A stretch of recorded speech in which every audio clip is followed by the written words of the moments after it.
Hello and welcome back to Einstein's Eyes, everyone. Really glad to have you. John and I are your co-hosts.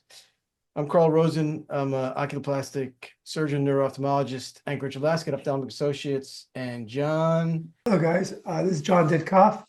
I'm an ophthalmologist like Carl, but I specialize in cornea and I do general ophthalmology. And unlike Carl, who's in beautiful Anchorage, I'm in beautiful New Jersey.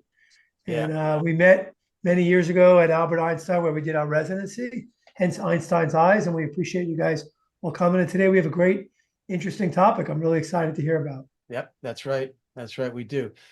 Today we're really diving into something that's a little bit different. We're exploring an incredible accomplishment that hasn't been done in 37 years in the world of rock climbing. And we're going to talk about the preparation for such a feat, the crucial aspects of how it relates to health, medicine, wellness, and injury prevention. We're talking about Balin Miller. I've known Balin for a long time. He's a good friend of one of my kids, Atticus. They've known each other since they were kids. Did something incredible.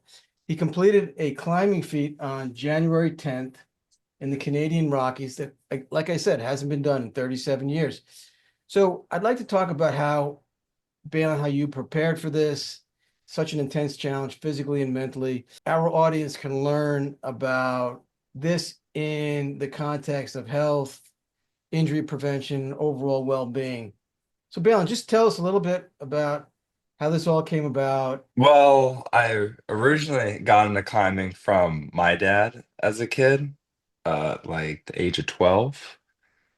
So I would just follow him up stuff, and then got older, just started going out on my own. This specific climb, I've been going to the Canadian Rockies for like 4 years now. It has like some of the best ice climbing in the world. What I have you one question. Did you do this climb yourself? Yes. Wow, that's incredible. This was a climb you did just before the Canadian Rocky climb, right? Yeah, so I flew down to Patagonia in Argentina in November of 2024. And then this is the summit slopes of Fitzroy, which I completed on January 5th, about the last week I was down in Argentina. This was also solo. And how long did this take you to do?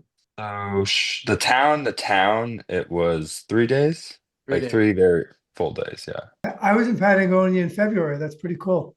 Oh, I didn't nice. I didn't climb that. I saw it in the distance. I saw it in the distance when I was, but I did do the ice climbing, which was pretty cool. Yeah, Oh, nice. go ahead. This is a Oh little my God. lower on the route. Tell us how you get prepared for something like this. For this, I mean, like this particular, yeah, well, in general, I mean, for alpine climbing, it's probably more cardio involved than actual like strength, since usually it's not super challenging climbing, but it's like a lot of schlepping heavy packs and a lot of uphill walking and whatnot. For stuff like this, you kind of have to be doing it for at least a few years. Relative like year round, somewhat moderate training. Do you have a routine that you go through? I have in the past followed like a strict training program, but lately I've kind of try and fit it in with my current schedule. You're what, 22, 23 now?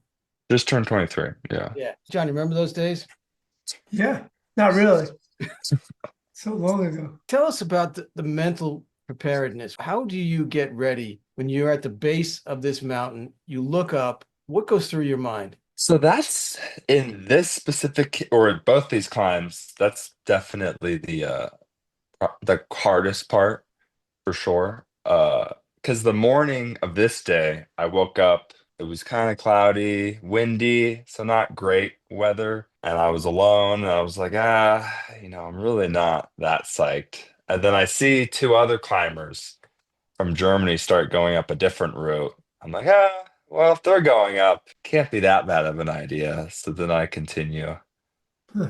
But I mean, there's definitely more moments of doubt when you're by yourself than when you have a partner. Do you have like what's your access in terms of emergency? Like let's say you just twist your ankle and you just, Yeah. not a So, serious thing, but enough that you can't keep going. What do you do? so I have an inReach with me. Okay. It's just like a little like kind of like a sat phone basically. Unfortunately down there, pretty much if you can't get yourself off the mountain, you're probably screwed. Wow. Just because they have helicopters, but they can't really pluck you off a mountain. Even if Right. there is like a flat spot up there, you pretty much have to be off the mountain. So So you've really got to hope you're yeah, high able to descend. consequence for sure. Yeah. An image of the Canadian Rockies. This is the ice climb that you did that hasn't been done in 37 years. So walk us through this. So so the previous climb I did on Fitzroy, I got back, had one day down there, and then flew back to Calgary where I had my car stashed. Climbed a day there. Previous day to this route, which is across the valley, you get a really good view of it. And it's usually not formed, but it just happened to be formed. So I figured I would wander up there and go check it out. So the main reason why it hasn't been repeated was above the climb is a glacier which has active seracs. And on the first ascent back in '88, Mark Twight and Randy Radcliffe had some seracs, big chunks of ice fall off the cliff and almost hit them. So that's kind of where the route became somewhat infamous. And mostly, I think why no one really has gone back to repeat it. It was about from the base, 3 hours up and an hour and a half down, another like 6 hours to walk there total, there and back. And then how do you report this? How does that get recorded? It really depends. A lot of times ascents kind of go under the radar and no one hears about it. But this particular one in recent years has kind of become a meme of sorts because it's like a very well-known route, but it had ever been repeated. So all I did was like posted a few photos on my story and then went to dinner that night. And then like an hour later, my phone pretty much blew up. So you were in Climbing Magazine, right? Yeah. Yeah. So they talked about this feat again because it hasn't been done in almost 4 decades. What would you tell somebody who is interested in replicating this? How would you instruct them or advise them? I mean, obviously you got to start gradually and go slow, but Yeah. what would you tell them? I've been ice climbing for quite a long time. At least a few years. I think you'd want to have done it for a while as well. Right. And honestly, if you're just exclusively an ice climber and don't spend too much time climbing mountains, probably would be harder than if you spend time in the mountains as well. So you're a kid from Alaska, so you've done that. Yeah. And there's plenty Yeah. of challenging stuff here. Oh So yeah. let's talk about though, your recovery, nutrition, listening to your body. I mean, is that a factor with you or Oh, I mean, definitely. So I was pretty because I did both these climbs in the same week and Wow. also flew from Argentina and then climbed it. So I was pretty tired. So the last little bit of the Serac at the very top, the first ascent, didn't climb it. And I had thought about climbing it, but then I got up there and the weather wasn't great. And then I was really tired. And I was like, that's to quit while I'm ahead. So then I went down. you recover when you get down? I mean, do you do anything special? Do you stretch? Do you I mean, definitely should stretch more. I mean, after this particular climb, the long hike back to the car, and then it's like a 2 hour drive back to town. Ate a bunch of food, drank a bunch of water, then passed out. you don't really drink or smoke or anything like that, right? I mean, you can't incorporate that. That would be too much as far as Not, yeah, definitely hinders what performance for sure. Yeah. do you seek out a nutritionist or a physical therapist or a sports psychologist? Has that entered your world yet or Nope, that's not. I have read there's a great book written by an old trainer and a climber called Training for the New Alpinism, which has a lot of that in there. But no, I haven't personally seeked out any like professional nutritionist or whatnot. okay. All right. Your advice to new folks who are interested would be to go slow, start gradual, build up, but don't attempt a super challenging climb like that, correct? Yeah, no, for sure. Or at least, I mean, I know plenty of people like attempt or say they're gonna attempt routes that are really above their pay grade that usually they don't even get on the route for various reasons, but you're just kind of like, that's probably not gonna go super well if they get on it. Right. But yeah. I mean, I had two friends who had an accident in the Alaska range a couple years ago. They're fine now, but anchor blew and he fell a few hundred feet and almost died.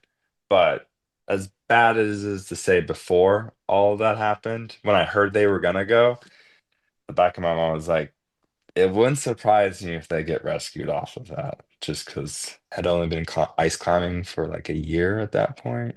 Climbing the Alaska Range, I feel like you should be a little more familiar with it. John, have you been inspired by today's talk? I would be way too scared to do these things. Well, I'm inspired. I'm inspired to I'm climb. inspired that I think it's great to take on a challenge. And, I think that's awesome. I think that's really what we all should do in work and in family and career and pleasure and, hobbies. But I wouldn't do these things. I just too scared. Well, I'm inspired to climb the stairs. Go see what's upstairs. No, so Bill, in all seriousness, affect your career going forward. I mean, I know you have other work, but Hmm. where do you see the future with climbing and what direction are you going in? I mean, right now, I've kind of just been doing some seasonal work to pay for my climbing and then trying to climb as much as I can. Seems like so far it's been trending in a direction that I want. I mean, can you make a living being a climber? You can. It's Yeah. not the easiest, but it is possible. And in what way? I mean, it's not like you have competitions, but like sponsors and things. Is that the idea? Yeah, Yeah, you got to get David Attenborough to follow you. And yeah. you could not And is there a Uh, reason is there like a preference that you want to do this alone? Or is it just that no one else is interested? for both these routes, the one Patagonia, I planned to go out with a partner, but then his girlfriend got into town and he bailed. And then I was like, whatever. And then I was kind of every now and then I get psyched to go solo. And then the ice climb kind of also had a plan, but then my partner I think he had to go to the physical therapist because of his like elbow or something. So he couldn't go. And then he probably also wouldn't have been up to this climb in Right. particular. Yeah. So it's probably better I did it alone. Both people can really handle it. Otherwise, it becomes more of a liability than a benefit. How long did you stay in Argentina for? 6, 7 weeks? Oh, wow. Very nice. Yeah. Yeah, usually the weather's horrendous down there, so you need to be there for a while, but we were pretty lucky with the weather. being a little kid in my kitchen to creating such a stir in the climbing community and achieving an amazing feat. So this was Well, a great thank you. discussion. Thanks so much for coming and talking about this. This is really a little different for us. It does have applications for health and wellness. And like I said, injury prevention. I mean, you're relying on your youth and your strength going forward. That'll probably bake in a little bit more. When you're climbing, take it slow, listen to Balin, listen to your body, but go for it. Go for the summit. Thanks for watching Einstein's Eyes. John, thanks for being here. Balin, thanks for being here as well. Thanks And for having me. on the next one. Yeah.